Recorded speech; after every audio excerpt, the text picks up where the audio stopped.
Hi everyone, welcome to my channel, and today we're going to change the brake pads on my Cube Reaction Hybrid EX 625 mountain bike. So these come from the factory with Shimano hydraulic brakes, as you can see right there.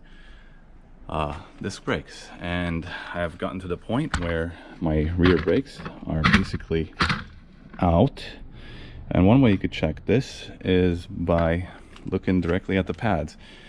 You could pretty much see through the back end of the bike that the pads are down to almost the bare metal. Generally they're about 2-3 millimeters thick. This one's down to maybe about 1 millimeter or so. So you could take a look at that, and if you notice that yours are getting low, you should probably change them. So this process is actually pretty easy. If you look at your brake pad, let's go on the other side. There should be a number, you could see it visible right there, and in this case it's BR-MT-400. That's the number you're going to need to take to your bike shop, and those are the pads that you're going to need to get. From that point, you could choose from a variety of pads. They have full metallic, semi-metallic, composite, all sorts of things, and each one of them has a different use or will work better in different circumstances. So choose what works best for you. In my case, I went the full metallic, as I do a lot of mountain biking. I do need a lot of stopping power, and I need to have them wear a little bit longer. So this process is fairly simple. You'll need a couple of simple tools. These are the brake pads that I got. They're made by Shimano.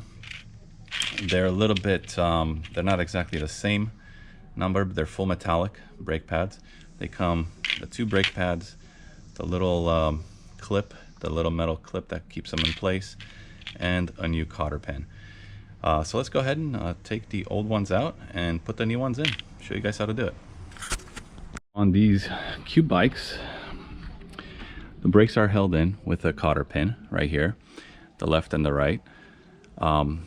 So first thing you need to do on the Cube bikes, and potentially on the Shimano BR-MT-400 brakes, or at least on my Cube bike, you need to take the rear tire off. So let's go ahead and do that first, and then we'll take the brake pads out.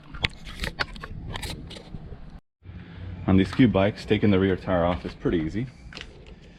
You just gotta loosen this. That does not have a quick release on these Cube bikes, so it's just a straight through bolt that needs an Allen wrench, Allen key to release. Okay, so that's done. Then we're going to go ahead and take off the chain.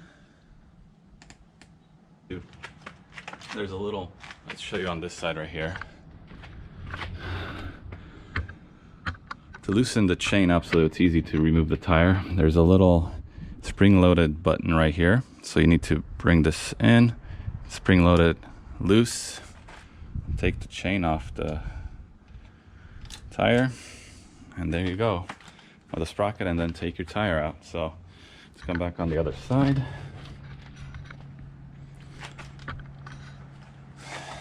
We're gonna take this bolt completely out, just like that, and then the tire will come straight off. Okay, I'll just get that out and leave it right there. Okay, put it down to the side. You might want to wear some gloves, because this is definitely a job that gets a little dirty.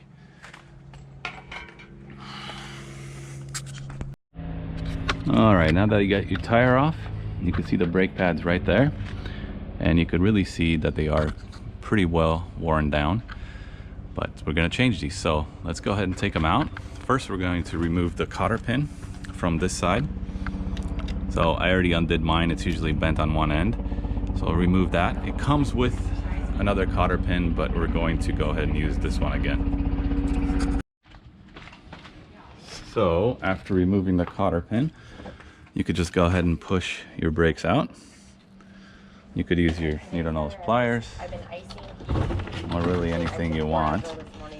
Just get them out.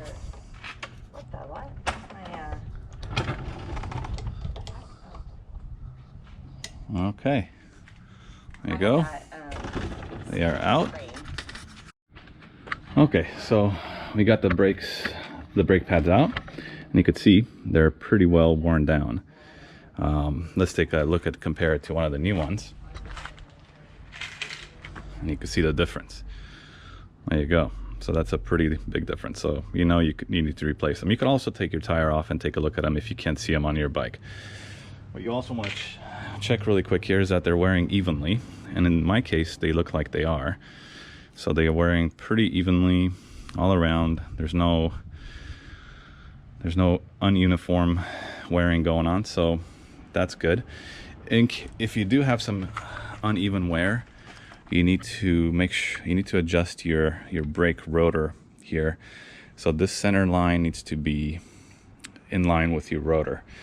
The center line on the brake pad itself, or on the brake caliper itself, needs to be in line with your rotor, and that is how you know you're centered. Okay, so we got our brake pads, new brake pads here. We're gonna set them up the same way we did with when we took the other ones out. The little clip goes in between them, and you could see at they have holes. The cotter pin is going to go through all of those things sandwiched together. Okay, but before you do that, just like that. Okay, but before you do that, you need to move your rotors out of the way a little bit, and then you could use just a little tire tool here and kind of get them out of the way if they are in the way.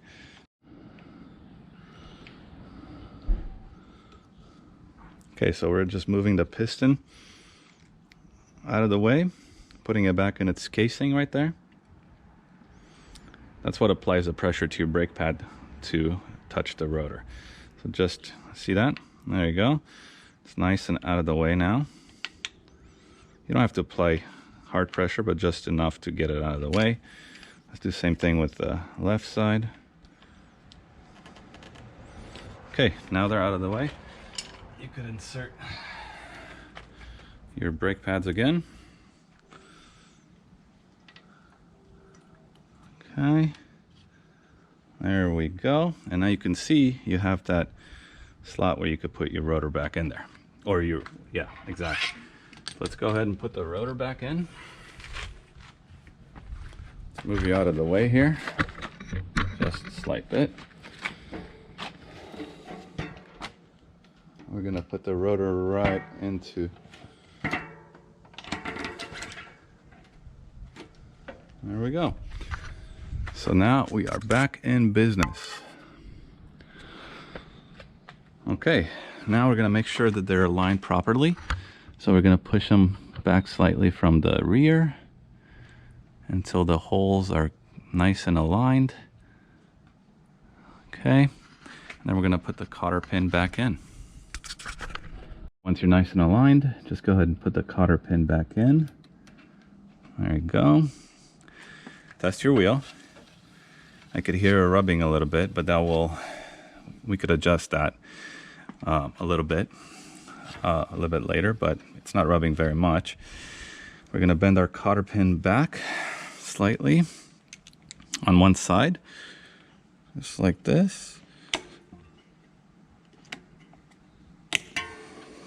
Doesn't have to do it too much, just so it doesn't come out. Maybe I need to do mine a little bit more. Again, very poor camera placement on my side. There we go. And retighten your wheel. This needs to be tightened to 12 Newton meters. I'm gonna do mine by feel this time, but you should really get a wrench that can grade that. Newton meters, and then come back on the other side. Okay, after you're getting the chain back on, just give it a nice little test. It's working right. Let's see the brakes. Perfect.